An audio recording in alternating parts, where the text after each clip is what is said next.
The rolling hills and fertile valleys of KwaZulu-Natal were once home to scattered Nguni communities. These were the ancestors of the Zulu people. They lived in small villages, their lives governed by the rhythms of the seasons. Cattle were central to their existence. They represented wealth and were a source of food. Family and clan ties were strong. Chiefs ruled with the council of elders, maintaining order and resolving disputes. Life was not always peaceful. Competition for resources, particularly grazing land, often led to conflict between clans. Raiding for cattle was common. Young men proved their courage in battle, yet a sense of balance prevailed. The land provided for its people. The spirits of their ancestors watched over them. This was the world into which Shaka Zulu was born, a world on the brink of transformation. Shaka Zulu's early life was marked by hardship and exile. Born out of wedlock, he and his mother Nandi faced scorn and rejection. They found refuge with the Mathethwa clan, where Shaka witnessed the powerful army of Chief Dingiswayo. He learned the art of war, serving as a warrior in Dingiswayo's regiments. Shaka possessed a keen intellect and a burning ambition. He observed the traditional fighting methods of the Nguni. He saw their weaknesses. He envisioned a new kind of army, one disciplined, swift, and brutally effective. Gone were the throwing spears and ox-hide shields. Shaka introduced a short, stabbing spear designed for close combat. He trained his warriors to fight in tight formations, the renowned buffalo horns strategy, encircling and overwhelming the enemy. Shaka's innovations extended beyond weaponry and tactics. He instilled an iron discipline in his army. Cowardice was met with swift and brutal punishment. He broke down clan loyalties, forging his warriors into a single, unified force, utterly devoted to him. This new army, tempered in the fires of Shaka's ambition, would become the instrument of his rise to power and the terror of his enemies. Upon the death of his father, Shaka ascended to leadership of the Zulu clan.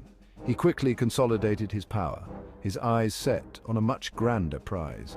With his reformed army at his back, he embarked on a series of conquests, crushing his rivals and uniting the surrounding clans under his banner. His military successes were swift and brutal. He was a master strategist, a ruthless tactician, and an inspirational leader who demanded nothing less than total victory. The Zulu kingdom expanded rapidly. Shaka's reign of terror, known as the Mifakane, sent shockwaves throughout southern Africa. Neighboring tribes were either conquered and absorbed into the Zulu Empire or fled in terror, triggering a mass migration of people seeking refuge from the Zulu spears. Shaka's military genius transformed the political landscape. He created a centralized state with a powerful standing army, a formidable force that dominated the region. At the height of his power, Shaka ruled over a vast territory. His word was law. He established a system of military settlements all throughout his domain, ensuring his control and projecting his power. He demanded absolute loyalty and obedience. Those who dared to oppose him faced swift and merciless retribution.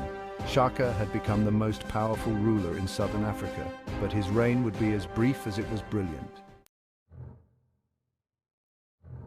Section 4. The Lion Sleeps No More, Shaka's Reign and Tragic End. Despite his military genius and the unquestionable success of his reign, Shaka's rule was marked by a growing paranoia and brutality. The constant wars and demands for expansion took a heavy toll. He became increasingly isolated, suspicious even of those closest to him. His cruelty knew no bounds. He ordered mass executions for the slightest offenses, leaving a trail of blood in his wake. In 1828, tragedy struck the Zulu king. His beloved mother, Nandi, died. Shaka was devastated. He plunged into a deep grief, ordering a year of mourning during which no crops could be planted and no milk could be consumed. Those who failed to show sufficient grief faced his wrath. This period of madness further alienated his people and sowed the seeds of discontent among those who once revered him. Seizing the opportunity, Shaka's half-brothers, Dingane and Mulangana, conspired against him. They saw the growing unrest among the people and realized that Shaka's days were numbered. One fateful day, as the king sat unguarded in his kraal, they struck, assassinating him and ending his reign of terror. Shaka, the brilliant military strategist, the architect of the Zulu Empire, met an ignominious end, betrayed by those he trusted most. Section 5. A kingdom divided, Dingane's rule and the threat from the south. With Shaka gone, Dingane seized control of the Zulu throne. He quickly moved to consolidate his power, eliminating potential rivals and purging those he deemed a threat. However, Dingane lacked his half-brother's military genius and charisma. His rule was marked by instability and internal strife as he struggled to maintain the empire that Shaka had built. Meanwhile, a new threat was emerging on the southern borders of the Zulu kingdom.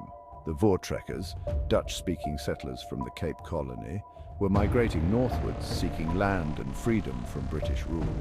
Their arrival would bring them into direct conflict with the Zulus, setting the stage for a clash of cultures and ambitions that would have far-reaching consequences. Dingane's reign was a turbulent one. He faced challenges from within and outside the kingdom. He lacked the vision and ruthlessness of his predecessor. The Zulu Empire, forged in the fires of Shaka's ambition, was about to face its greatest test. The arrival of the Voortrekkers, armed with guns and driven by their own dreams of expansion, would plunge the region into a new era of conflict. The fate of the Zulu kingdom hung in the balance.